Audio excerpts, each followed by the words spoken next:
Hello new Indians. आज हम देखेंगे कैसे जय और वीरू वाली ओबामा और मोदी की दोस्ती अचानक गब्बर और ठाकुर की दुश्मनी में बदल गई। अमेरिका से आया मेरा दोस्त, दोस्त को सलाम करो, ओबामा हो जाए हैप्पी, ऐसा कुछ काम करो। यूजुअली ऐसी फिल्मी दोस्ती में दरार लड़कियों की वजह से आती है, मगर यहाँ दरार माइनॉरिटीज को लेके आ गई। The protection of the Muslim minority in a majority Hindu India, that's something worth mentioning. If I had a conversation with Prime Minister Modi, who I know well, part of my argument would be that if you do not protect the rights of ethnic minorities in India, then there is a strong possibility India at some point starts pulling apart. And we've seen what happens when you start getting those kinds of large internal conflicts. So that would be contrary to the interests not just of Muslim India, but also Hindu India. अब हमारे media वाले जो दिन रात खुद हिंदू मुस्लिम करते हैं, उनको मोदी जी से भी ज्यादा बुरा लग गया और ओबामा जी बन गए गद्दार। मोदी को मुसलमानों पर लेक्चर देने वाले बराक ओबामा की आज कायदे से क्लास लगी। ये आजकल टूल किट का नया हिस्सा बने हुए हैं। ज्वाइनिंग द टुकड़े टुकड़े ब्रिगेड, यानी भारत विरोधी सोच के साथ ओबामा ग्रस्त रहे हैं। The blood thirsty Barack Obama. यही मीडिया कुछ साल पहले मोदी और ओबामा की दोस्ती के किस्से ये दोस्ती हम नहीं तोड़ेंगे की तरह चलाया करती थी। आपको नरेंद्र मोदी और बराक ओबामा के रूप में जय और वीरू के दर्शन होंगे। एक ऐसी दोस्ती जिसमें प्रोटोकॉल के कोई मायने नहीं, एक ऐसी दोस्ती जिसमें चाय की चुस्कियां भी हैं, एक ऐसी दोस्ती जिसमें चलते चलते गप्पे मारने का मजा भी है। बराक ओबामा पिछले तमाम अमेरिकी राष्ट्रपतियों में सबसे ज्यादा भारतीय नजर आए, पर अब ओबामा जी सडनली हो गए एंटी मोदी, एंटी हिंदू, कांग्रेसी चमचे, टुकड़े टुकड़े gang member, in one word international anti national. Barack Obama एक ऐसे व्यक्ति हैं जिन्हें आप भारत के विरोध में रहने वाले अमेरिकी राष्ट्रपति के तौर पर भी देख सकते हैं।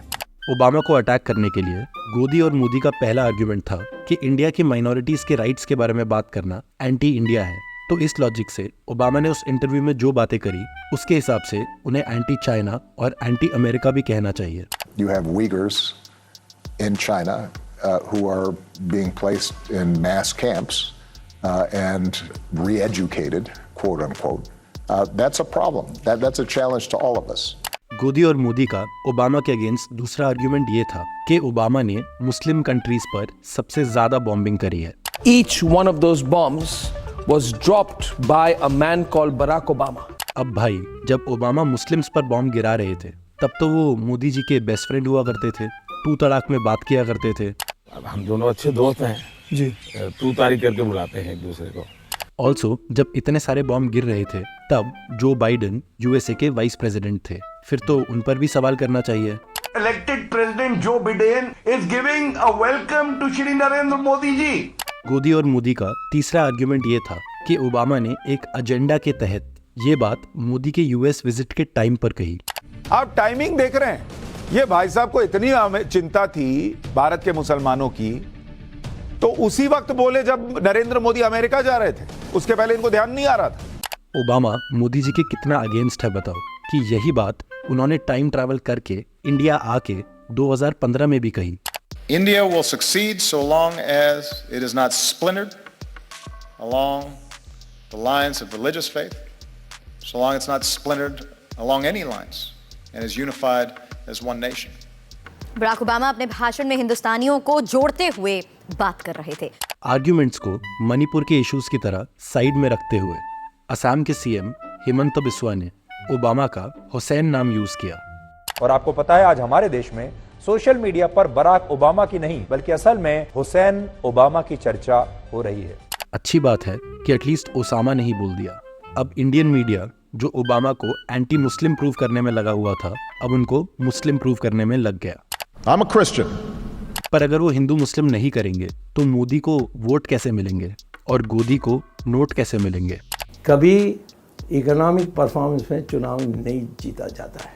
हम हिंदुओं की ऐसी बात लेकर सामने रखें कि वो इकट्ठे हो जाएं, बंट ना जाएं। मुसलमानों में महिलाओं को अलग कर दो, ट्रिपल तलाक देकर ये करके बोरा, सिया, इन सबको भी अलग कर दो, और ये सुन्नी जो है और ख़ासतौर वो वहाबी सुन्नी है उसको अलग कर दो, तो फिर हम जीतेंगे। और उस फार्मूला में हमें मेजॉरिटी मिली। ये गवर्नेंस ये सब यानी की बात है, उस पर नहीं जीते। अब बात रही डेमोक्रेसी और क्रिटिसिज्म की, तो मोदी जी बड़ी बड़ी बातें तो खूब करते हैं। मैं मानता हूं डेमोक्रेसी की अगर उत्तम से उत्तम कोई ब्यूटी है तो वो क्रिटिसिज्म है। आप जो मेरी आलोचना करते हैं वो मेरे लिए बहुत बड़ा खजाना है, वो मेरे लिए गोल्ड माइन है। मगर एक सवाल कोई माइनॉरिटी राइट्स या फ्रीडम ऑफ स्पीच पर पूछ ले तो बीजेपी की ट्रोल आर्मी उसके पीछे लग जाती है। Yes we can. तो ओवरऑल गोदी मीडिया और बीजेपी ने ओबामा की कही बात को सच प्रूव कर दिया। आज के लिए इतना ही, धन्यवाद, जय हिंद।